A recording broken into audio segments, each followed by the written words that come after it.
What up? This is God Games episode 14, and in this episode I'll show you all the games that I bought since last time. Before showing you the games though, let me show you what else I bought. I got myself the limited edition Nintendo Switch Zelda Tears of the Kingdom edition. Bought that yesterday. I wanted to pre-order it online, but everything was sold out. And to my surprise, in my store available. So if you pre-order it or you try to pre-order it, check out the stores because there's so many available there. Maybe actually you still have a good chance to find it. So yeah, there's a lot of unboxing videos. I'm not sure if I should do one myself, but yeah, it's brand new. Eventually I drop an unboxing video, depends on how I feel. Alright, so let's check out the games. So we're gonna start with a PS1 game, and I got myself Batman and Robin for the PS1. And yes, I know the movie isn't that good, but I'm trying myself the game. And at least on the back of the cover, it doesn't really look that bad. Play as Batman, Robin, or Batgirl to thwart Poison Ivy, Bane, and Mr. Freeze schemes. Cruise the streets of Gotham City in 6 bad vehicles. This is just literally like Arkham City, but with George Clooney. Alright, that was the first game. Baroque or Baroque. I have no clue how to pronounce that. During the lockdown, this game was, I believe, scratching the $80 mark, and I found it right now for 15. It's crazy how ridiculous overpriced the JRPG games were during, the COVID lockdown time 2 years ago. Anyhow, this game comes with a disc and the manual complete. I have not played this game yet, but I decided to pick it up this time because you never know when the next price explosion might happen. So yeah, Devil Kings. And this one I picked it up because it mentioned on the back of the cover from the creators of Resident Evil and Devil May Cry. And there is another game which is called Chaos Legion, and it mentions the same on the back of the cover. And so I was like, and Chaos Legion was fire, so I decided to pick this one as well. It's also complete in box with manual. Inuyasha Feudal Combat. It's a fighting game adaptation of the anime series Inuyasha. I think everybody knows Inuyasha, and yeah, it's actually pretty good. If you like the Naruto fighting games, you definitely need to check this one out. Comes with a story mode, comes with a versus mode, and what was this thing called? Mission mode. This is without manual, unfortunately, only the disc. But price-wise, it was pretty good, so I picked this one up. It's pretty good. If you like the anime fighting games, definitely need to check this one out. Teenage Mutant Ninja Turtles. I have another TNMT game for the PS2, which is called TNMT. That one was very good, and this one looks also very good. And it's such a shame that Rocksteady decided to go with the, Suicide Squad game. I really wish they would have, go with the Teenage Mutant Ninja Turtle game in an Arkham City and, fighting style and everything. That would be so dope, but yeah, it's just like Suicide Squad. It's just more popular because of the movies, unfortunately. But yeah, Snoopy versus the Red Baron. Who would have thought that we were gonna see Snoopy in a World War I scenario? It's actually kind of bizarre. It's an aerial shooter. It's actually very fun. You can also play with friends, 1 versus 1, like battle royale mode thing. But yeah, actually I only tried that one out. I don't know exactly about the story or anything, but yeah, the fact that Snoopy is in World War is just kind of like fun.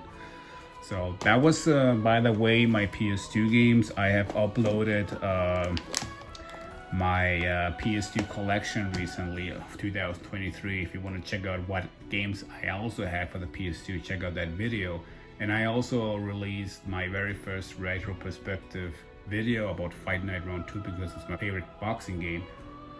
So make sure to check those videos out because I decided to deliver also a variety of content, not always the same old how I throw my money out of the window basically. So check that out. The God of War Collection Volume 2, which includes the Chains of Olympus and Ghosts of Sparta PlayStation portable games. I've been looking for this for quite a while now. I have only played Chains of Olympus, but the Ghosts of Sparta I actually haven't played. So yeah, the PlayStation 3 collection has also the trophies for anyone who likes to hunt trophies. And as a God of War fan, you technically need this game as well. So NCAA Football 11. I like the American football games. They're fun. This one was dirt cheap. So yeah. And the NC college football games are fun. I heard there's rumors about EA developing another NCAA game. I'm not sure if that's true, but yeah, who knows. And the only alternative during the PlayStation 3 era to the EA Sports meta franchise was this game here, 2K Sports All Pro Football 2K8. I think it sold terrible, like the selling numbers was really low. Comes also complete with manual, but the game is really fun. I have never played it. I tried it out for like an hour before making this video, and the animation, it's super smooth. The downside of this game though is it does not have any license whatsoever. It's 7 vs 7. You have a bunch of licensed superstars like Dan Marino, for example. He's on the cover, but and you have one superstar or two in your team, and the rest is just like generic players. But gameplay wise, it's very good, and I highly recommend if you like football games, try this one out. Pretty dope. Godfather Part 2. They could have easily done a PlayStation 5 or PlayStation 4, the Godfather Remaster Collection or anything. There's like Part 1 and Part 2. I had both games for the Xbox 360 and I sold them. And I kind of regret it because the Part 1 is actually right now not that cheap. But yeah, I do recommend them. They're super fun. If you like Godfather movies, this is definitely a must-have in your collection. AI, the Cinemnia Files. This is like a pretty weird game. You are a detective and you have to investigate. It reminds me of that Heavy Rain FBI agent, but just in an anime style. And there's a demo available, I believe, from this game. So if you like anime games and you like thriller and detective games, give it a try. It was good. It was just way shorter than I expected. I think I needed like 6 hours or so, but this game has like 8 endings or so. So yeah, I'm not sure. I really can't tell if I really like this or was kind of okay.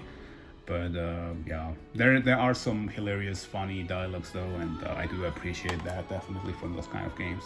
Dust Diver 2. I have the first game played and finished. Actually like the one, so I decided to pick up the second one. This is the Japanese version, which is also playable in English. I don't know why, it was just way cheaper, so I decided to pick up the Japanese version.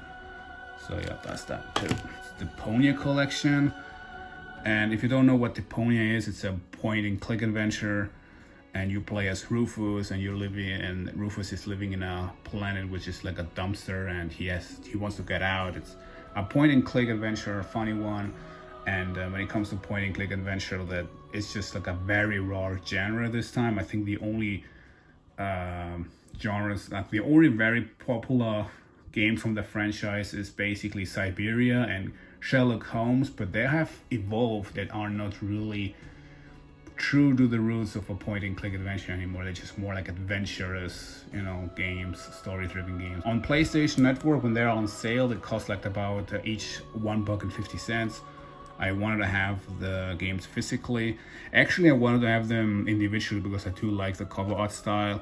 It's just that I believe Goodbye Deponia or Deponia Doomsday, one of those cost actually $20 on eBay. So, and this was on sale, and you can see it's brand new for $20. I decided, you know what, I'm gonna grab this collection here. So I have all 4 games in one disc, and it saves me some space for more games. Uncharted, The Last Legacy. I picked this game up for $8. Unfortunately, if you want to play the PS5 remaster version, you have to pay $10. I did not know that. Kind of sucks, but still, I will eventually still play that one. It's the only game that I haven't played from the Uncharted series. And the last game, I bought it because it's a favorite video game of a friend of mine, Battlefront 2, and I promised him if I find this game cheap, I will get it so we can play with each other. I don't understand why this one is his favorite, but he swears that the game is awesome, you know, and he told me like it's because of the microtransaction, you know, videos, and that it has such a bad image, but the game is like very fun. I should get it. And I was like, all right. So as you can see, the cover looks completely, you know, not that great, but it only costed me $3, so I was like, all right, I just gonna go with it. So yeah, Battlefront 2, I'm gonna play with him now. And the last game for today's episode is a PS5 game, MLB The Show 23. I really like 22, so I bought myself 23 for the PS5, which I'm also playing right now, and it's actually fun. Alright, so that's it. Those are my pickups for today's episode. Let me know in the comment section what you think, and make sure to like and subscribe for more collection of the videos. Thank you and bye.